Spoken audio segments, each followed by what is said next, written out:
அவங்க கையை வச்சே அவங்க குத்தி கொண்டிருக்கிறார்கள்.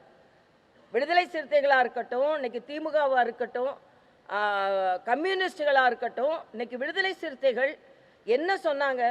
எதற்கெடுத்தாலும் பாஜகவை இணைச்சி இணைச்சி அரசியல் செஞ்சீங்க.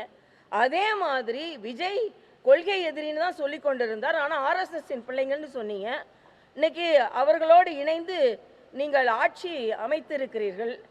அப்படி என்றால் நீங்கள் தேர்தலுக்கு முன்னால் எந்த காரணமும் இல்லாமல் பொய்ப்பழியை பாஜக மீதும் ஆர்எஸ்எஸ் மீதும் சுமத்தி கொண்டிருந்தீர்கள் என்பதை ஒப்புக்கொள்ளுங்கள்.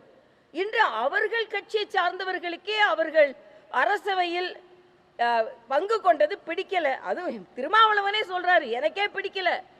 அப்போ உங்களுக்கு ஆட்சி அதிகாரத்தில் ஆசை இல்லை என்றால் வெளியே இருந்து நீங்க ஆதரவு தெரிவிச்சுட்டு போக வேண்டியதுதானே. ஏன் எல்லாரும் அமைச்சரா நீங்க அமைச்சரா ஆயிட்டு நாங்க இந்த கூட்டணியில் இருக்கோமா அந்த கூட்டணியில் இருக்கோமான்னு எங்களுக்கே தெரியலன்னு சொல்றாங்க.